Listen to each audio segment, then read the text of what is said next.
Olá pessoal, começa aqui o Filó, podcast da Conexão que você já vem acompanhando. Estreamos no ano de 2024, graças à sua parceria, à sua audiência, né, o seu companheirismo nos nossos programas, porque, como você já sabe, o Filó foi feito justamente para você, para que a gente leve conversas interessantes, temas atuais e muitos deles que você desconhece, de repente pode ser até importante para o seu negócio, para a sua carreira, né, ou até mesmo para que você redirecione a sua vida profissional. Habib, tudo bem por aí? Como é que estão as coisas? Acertei nessa mensagem do Filó? Acertou em cheio, Habib. Habib, eu tô muito contente aqui. Foi um ano e tanto, hein, Habib? Grandes entrevistas. Eu me diverti bastante. Espero que a audiência também tenha se divertido.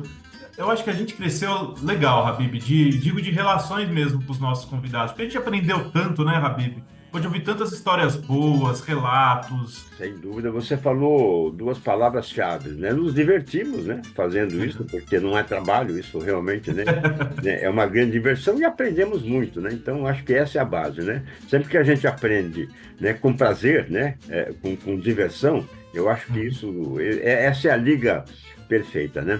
Agora, Habib, a gente até fechando esse ano de 2024, a gente, vamos chamar assim, entre aspas, né, presenteou quem nos acompanha, né, com a relembrança de alguns programas, de alguns temas interessantes, né, de mercado. E como é que foi o nosso primeiro Remember do Filó? Me lembra, me traz aqui essa lembrança. O nosso primeiro Remember a gente fez agora das nossas convidadas. A gente selecionou algumas, né? E ali a gente fez ali um compilado das principais entrevistas. E eu acho que foi muito bacana porque a gente pegou a essência delas, né, Habib? E eu acho que é isso que a gente quer passar hoje também, e agora com os nossos convidados, né, Habib? Perfeito, sem dúvida alguma, né? Num tema muito importante, cada vez mais ganha espaço, representatividade, que é o da mulher empreendedora. A gente fez um programa especial trazendo algumas das convidadas, né, dos mais diferentes setores de atuação, para justamente deixar a mensagem, né, uma mensagem mais sintetizada do que foi o programa, daquilo que elas fazem, daquilo que elas pensam, dos valores, né, que elas cultuam e tudo mais. E hoje, então, repetimos, né, essa fórmula agora com alguns dos nossos convidados que, sem dúvida alguma, participaram do nosso Filó e deixaram grandes lembranças. Eu já vou, então, no primeiro, que é um tema que eu amo, que eu adoro, que é a neurociência, sem dúvida alguma, faz parte hoje representativamente das empresas, das pessoas, dos relacionamentos, né? Tudo isso envolve inteligência emocional, ou seja, né? Realmente é um tema que cada vez mais ganha mais espaço. Bem, desculpa, eu acabei de lembrar um ponto interessante desse convidado nosso, desse Opa, primeiro, que é que ele é apaixonado por basquete, né, Habib? E você fez a biografia dos Schmidt, ele até relembrou disso, né, na nossa conversa lá, e eu lembrei, eu achei muito bacana disso também, né, Habib? belíssima relembrança, realmente, né? O nosso convidado, o Alex Soares, né? Um especialista em neurociência, entre outras situações, né? Grande profissional, depois ele vai explicar um pouquinho da trajetória dele. É um apaixonado por basquete. Você sabe que ontem eu estava comentando, inclusive, né? Quando eu viajei, né? E estava voltando com pessoas, né? De táxi, que eu sempre, né? Contato, que é uma pessoa muito querida, né? Que é o Jorge. E nós estamos falando do basquete, né?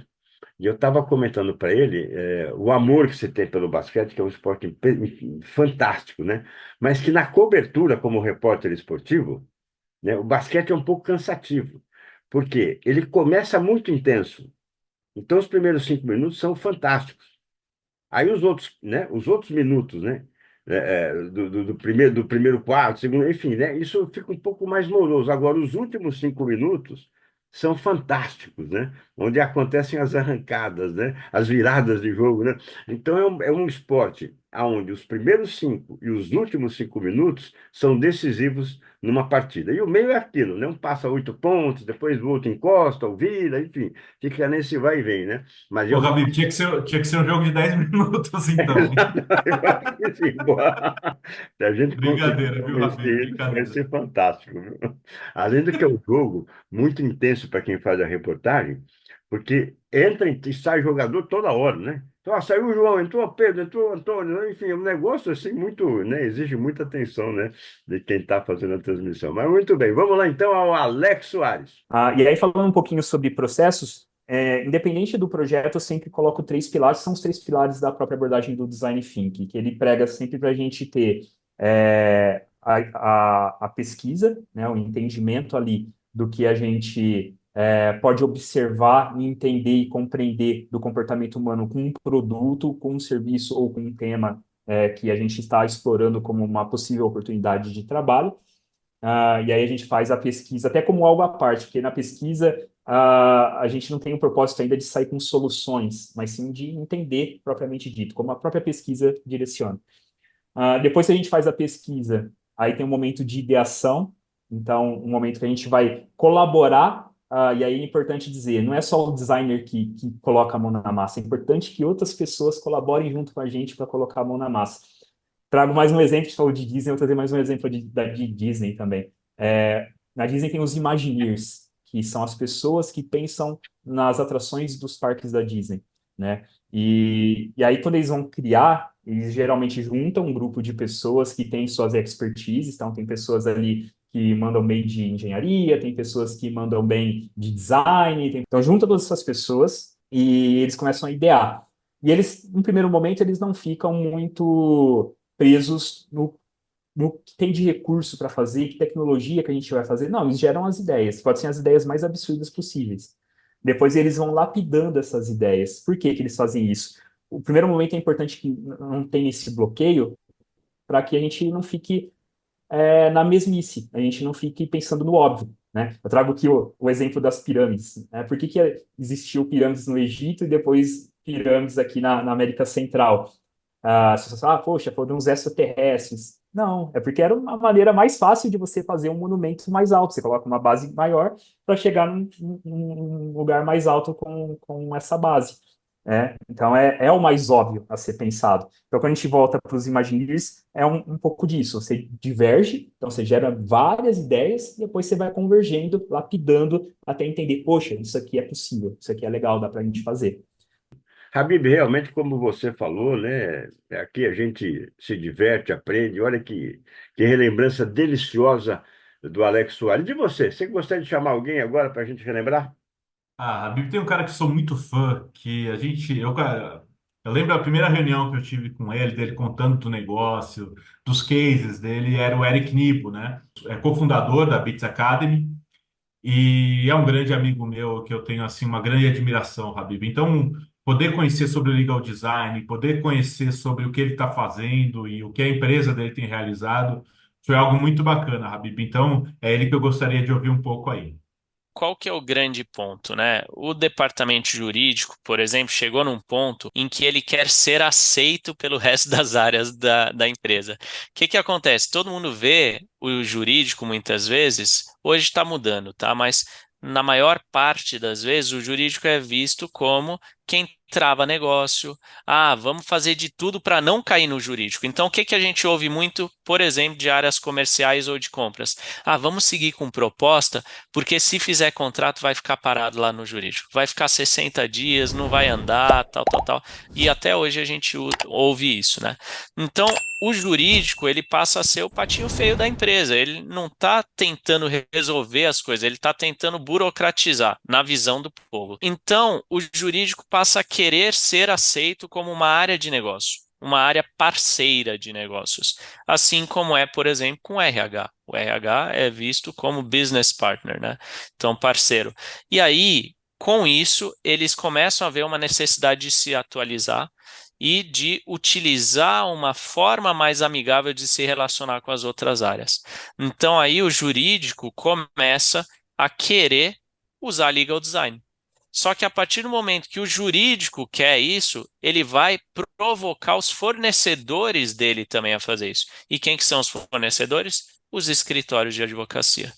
E aí ele começa a cobrar isso também dos escritórios de advocacia. Em determinado momento também o governo começa a ver, cara, não estou alcançando a população, eu preciso melhorar minha linguagem.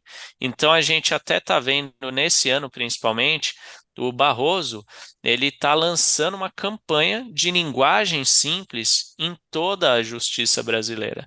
Já tem resolução do Conselho Nacional de Justiça desde 2020 falando sobre a necessidade de usar legal design para tornar tudo mais fácil de entender. Então, essa foi meio que a evolução, tá? Sem dúvida alguma, uma baita participação do Eric Lipp. Parabéns, Eric. Realmente obrigado por ter aceito o nosso convite. Agora, esse nosso próximo convidado, ele tem uma história familiar, né? Que inclusive faz parte da nossa história também, né? É isso aí, Porque o pai Habib. dele é médico.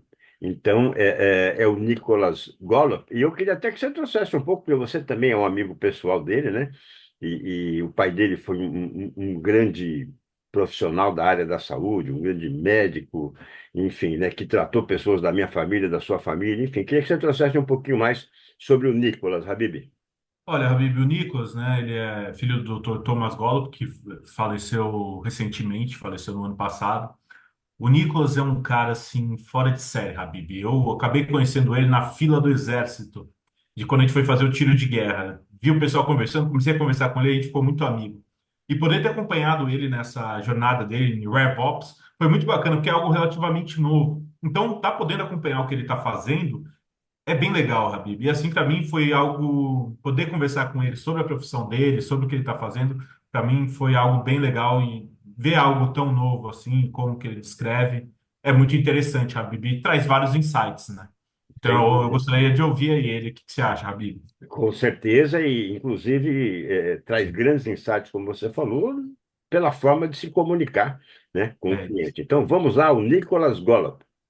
Eu acho que a garra que o funcionário brasileiro tem, a gente não encontra em outro lugar, a não ser nos Estados Unidos. Só que ali, lá eu acho que é um pouco desbalanceado, porque você não tem muita qualidade de vida, o pessoal trabalha 15 horas. Isso, particularmente, é uma coisa que eu acho que deveria tirar do funcionário brasileiro, que na Europa não tem.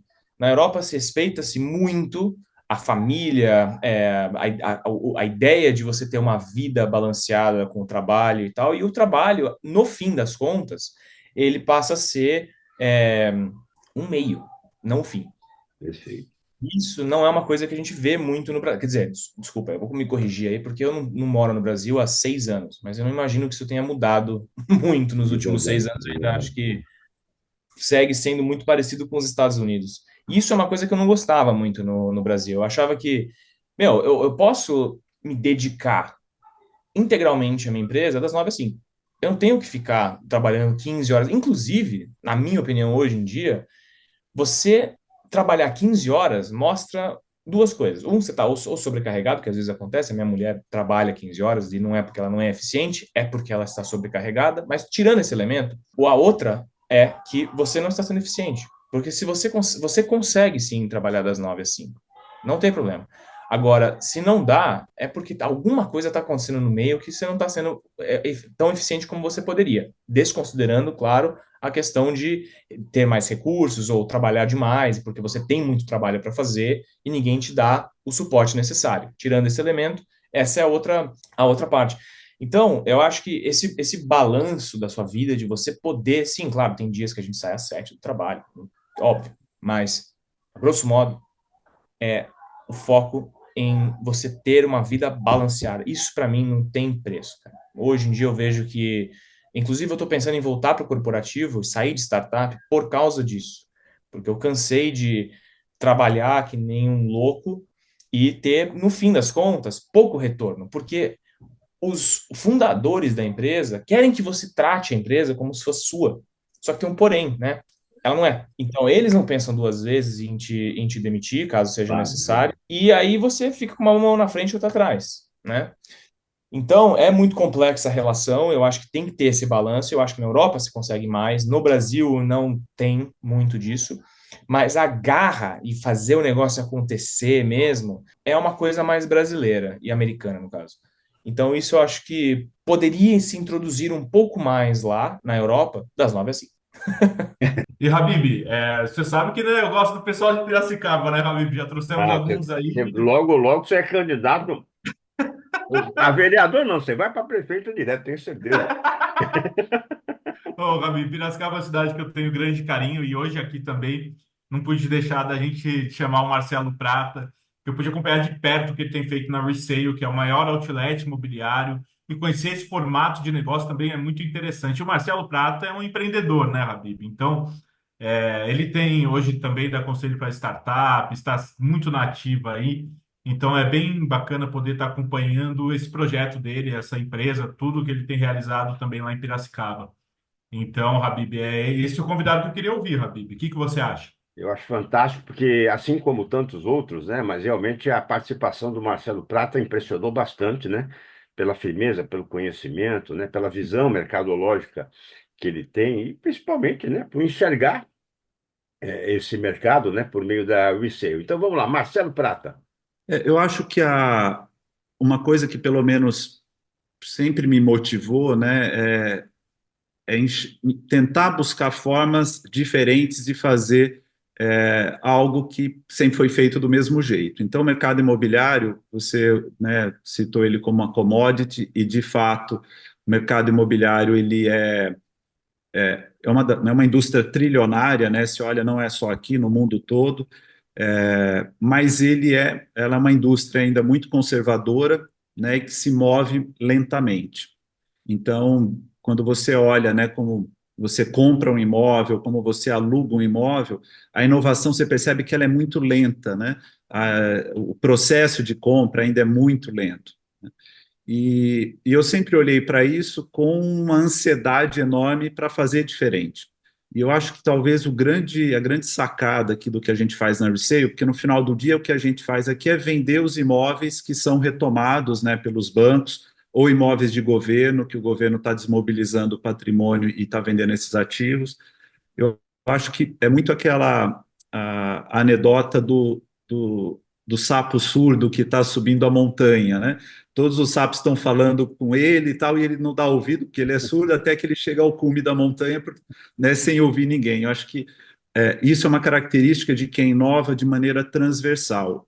Apesar de ter um pouco de bagagem do mercado imobiliário dos últimos anos, eu nunca me senti alguém nascido no mercado imobiliário. Assim como, né, então eu digo, eu não tenho a visão natural que alguém do mercado imobiliário tradicional tem, assim como eu não tenho a visão de leiloeiro, porque eu não sou leiloeiro, não tenho a visão do banqueiro, porque eu não sou banqueiro, e isso me permite tapar os ouvidos e Claro. prestar atenção no que os clientes falam. Imprimiu o Então, teu acho que DNA, né? Imprimiu o teu DNA no negócio, né?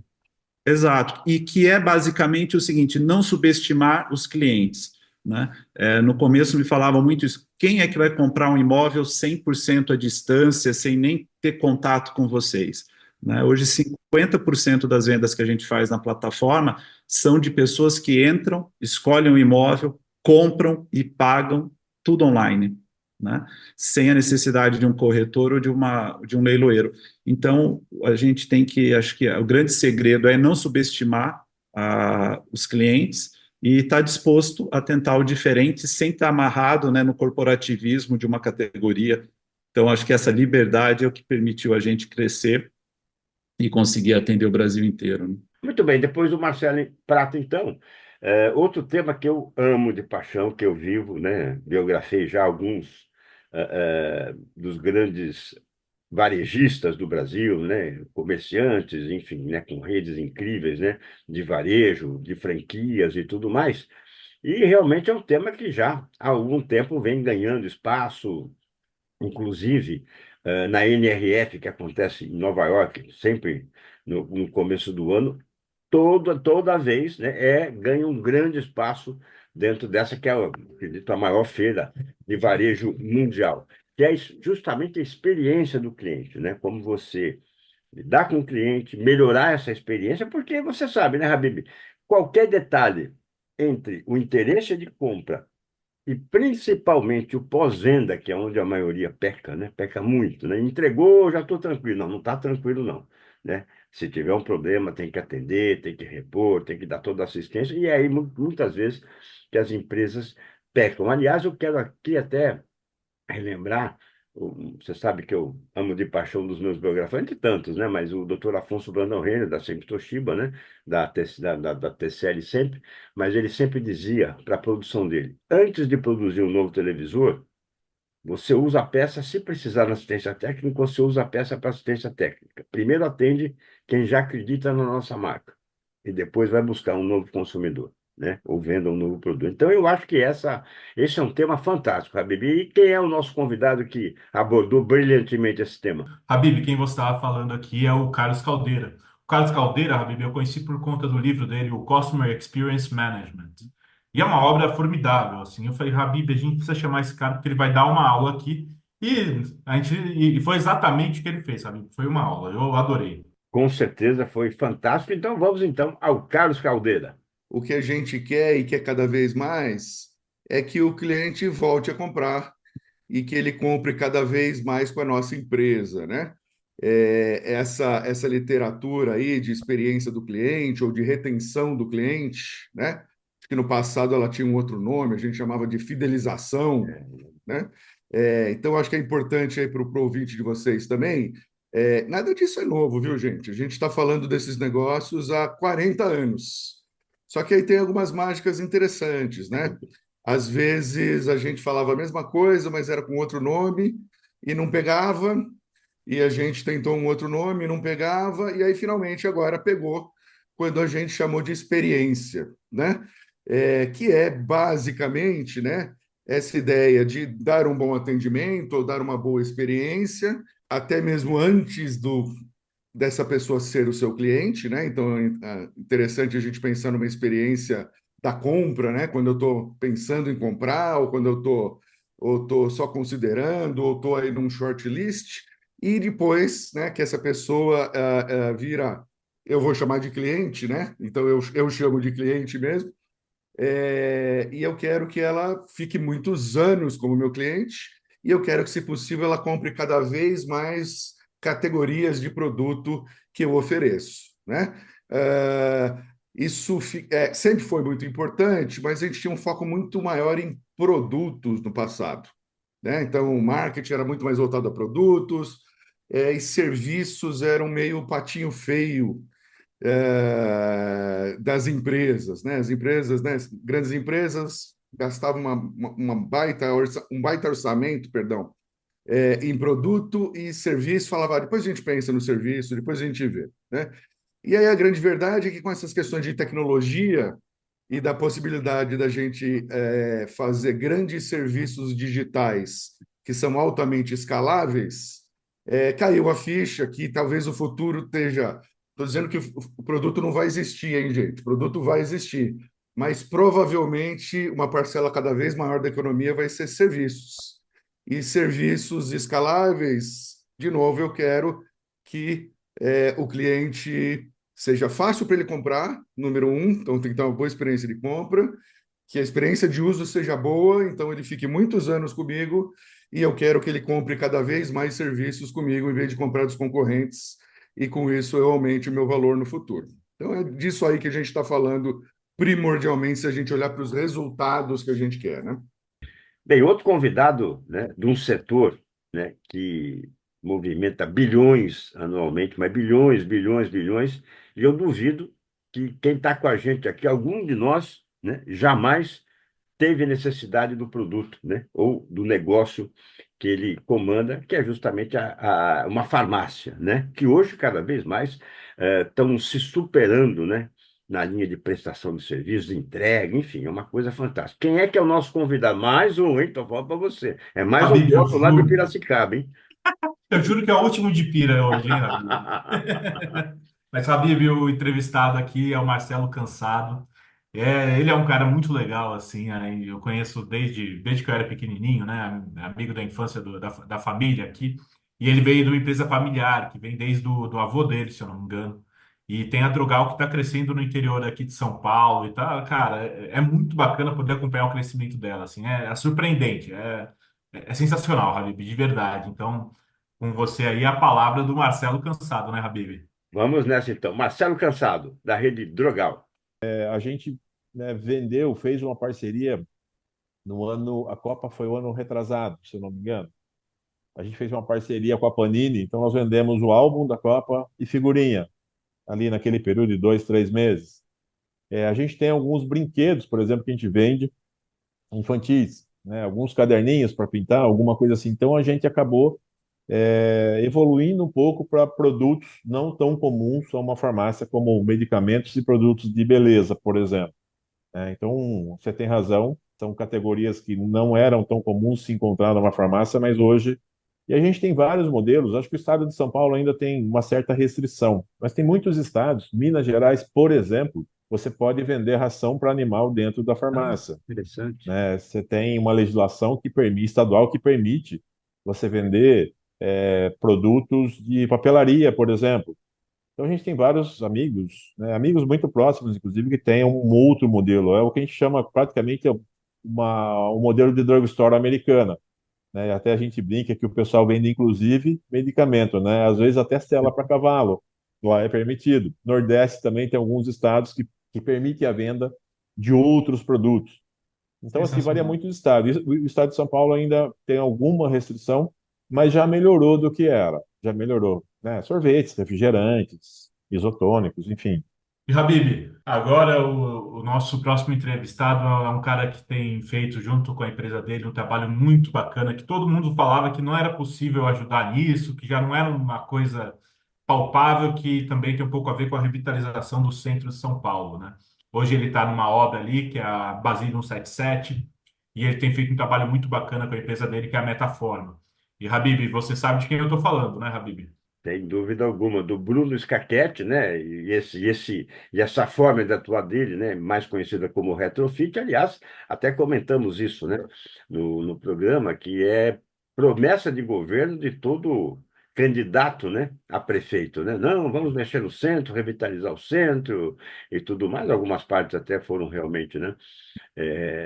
Revitalizadas, mas sem dúvida alguma, como você falou muito bem, né? Tem gente que só critica. Não, isso não dá para fazer, isso não dá para fazer. Aí um vai lá e faz, né? Fala, ó, esse cara tem sorte, hein? Mas a maioria realmente fica mais na teoria do que na prática, né? É Então isso vamos mesmo. conhecer um pouco da trajetória do Bruno Scachetti. Né? Então, nos três pilares, a questão ambiental, tem muitos itens, mas vou simplificar. Só a questão da preservação já traz um impacto positivo, né? A gente gera menos entulho, a gente preserva muitas vezes um patrimônio ou uma história ou o que aquilo agrega, então a gente consome menos aço, menos cimento, menos matéria-prima em geral. A questão da preservação, além do resgate, a gente o negócio em si gera menos impacto sonoro, poluição do ar, importúnio com a vizinhança, etc. Então, isso está muito ancorado pelo pilar do ambiental. No social, o nosso modelo de negócio envolve, não também, mas principalmente, a questão do entorno. Então, a gente procura entender quem é a comunidade local, quem são os interlocutores, quem são os moradores, quem são os comerciantes que estão ali no local. A gente se aproxima, entende quais são as dores, né, quais são os benefícios que existem naquele entorno, o que a gente pode contribuir, etc. A ponto de pegar um exemplo aqui na região da República, onde a gente empreendeu o Basílio 177, onde a gente montou um projeto social junto com o Assur, que é liderada pelo Jorge Broid, que é um psicanalista que está no mercado há 40 anos, estudando pessoas em situação de rua. E aqui a gente montou, né, o Projeto Gabriela, que era um projeto que trouxe até 14 voluntários da PUC para entender essa realidade dessas pessoas em situação vulnerável, que estão em situação de rua, e não simplesmente deixar isso se tornar, simplesmente ser uma questão, virar paisagem, né? Então, qual a realidade dessas pessoas? Por que essas pessoas estão na rua? Né? O que a gente pode fazer por elas? E não simplesmente sair fazendo também. Então, a gente destacou, né? A gente segregou um pedaço da verba de marketing e investiu junto a esse grupo, criando métrica, criando um modelo de acompanhamento, aperfeiçoando, ouvindo eles, né, e passando nossas ideias de resultado, né, porque torna-se uma questão social. Muitas vezes as pessoas falam assim, o que é isso? É só um assistencialismo? Não, a gente criou métrica de acompanhamento. Então a gente conversou, a gente atendeu mais de 1.000 pessoas, a gente acompanhou durante 1 ano e meio mais de 100 pessoas, a gente entendeu essa realidade, virou, desvirou, leu esse diagnóstico e com um simples trabalho de atender e encaminhar para as unidades públicas de saúde, que são equipamentos que estão à disposição, a gente conseguiu ajudar algumas pessoas, a gente gostaria de ajudar muito mais, e a gente conseguiu trazer informações para ir junto à secretaria do setor público e falar, olha, essas pessoas vivem essa realidade e precisam dessa ajuda. Recentemente, esse projeto foi abraçado pela PUC, né, que se tornou um parceiro, e teve doações de diversas empresas, dentre elas da BASF, até apoiando esse projeto, no intuito de tornar isso política pública. Então, você vê uma iniciativa de entorno que hoje tem um olhar muito mais amplo, que é uma questão crônica, não só no centro de São Paulo, não só em São Paulo, não só no Estado, não só no Brasil, mas no mundo inteiro, e que foi intensificada após a pandemia. Já era uma realidade e foi intensificada após a pandemia. Bom, Habib, olha, esses são alguns dos nomes que a gente trouxe aqui, né?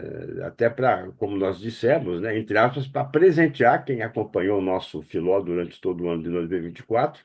Tem muita conversa boa, muita história importante, como nós dissemos, né, trajetórias inspiradoras, né, e negócios que muitas vezes a gente nem imaginava que pudesse haver, como o próprio Bruno Scachetti recentemente, né, com a retrofit de grandes imóveis aí de São Paulo. Então, acho que valeu a pena, né, Habib? Um ano fantástico aqui que a gente viveu nessa estreia do Filó. É isso aí, Habib. Foi um belo ano, grandes entrevistados e entrevistadas. Eu me diverti muito, Habib, e aprendi muito também. E quanta história boa, né, Habib? Eu só tenho a agradecer aqui a audiência e por estar aí com você, né, Habib? Que eu sempre estou aprendendo junto com você, né? Idem, né? O aprendimento sempre é uma via de mão dupla, né? Então, espero que a gente realmente esteja, né? E posso afirmar que sim, né? Da minha parte, aprendendo bastante com você também, enfim, né? Revigorando as ideias e tudo mais, e também agradecer o nosso time, né? Que nós temos um time aí por trás desse filó, né, Habib? É isso aí, Habib. O Marcelinho e o João Bonecker, que estão fazendo um trabalho muito legal. O Marcelinho na edição e o João Bonecker na direção de arte aqui, que a gente só tem a agradecer também, né, É Habib? isso. Então, sem dúvida alguma, em nome do Marcelo Siqueira, do Marcelinho Siqueira, do João Bonecker e nosso, né, Habib? Sem dúvida alguma, a gente agradece demais a quem nos acompanha. E o que que a gente pode pedir para quem está com a gente no Filó? Habib, a gente pode pedir para o pessoal avaliar aqui o nosso programa para a gente poder continuar alcançando aí mais gente e poder passar essas histórias tão boas para frente, né, Habib? Que eu acho que é compartilhar conteúdo e conhecimento e seguir a gente lá nas redes sociais, no @Filol Podcast. Estamos lá no Instagram e seguir a gente também lá no LinkedIn. No LinkedIn você está no Elias Awad e eu estou no Gabriel Bidini. Podem seguir a gente lá, mandar mensagem, críticas, sugestões. Vamos ouvir e vamos sempre buscar melhorar aqui o Filó. É isso aí, Habib. Fechado, Habib. Então vamos nessa? Vamos nessa. Vamos lá. Tchau, pessoal. Obrigado aqui e até o próximo Filó, o podcast da Conexão.